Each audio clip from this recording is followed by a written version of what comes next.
High wind warning in effect from 8 a.m. to 10 p.m. Wednesday.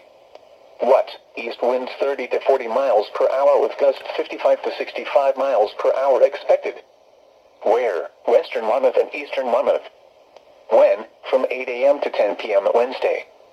Impacts: damaging winds will blow down trees and power lines. Widespread power outages are expected.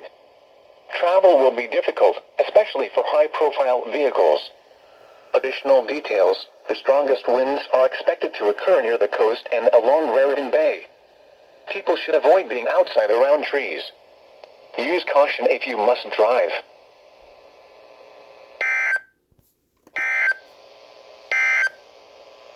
Here is the official National Weather Service. There you go, folks. High wind warning.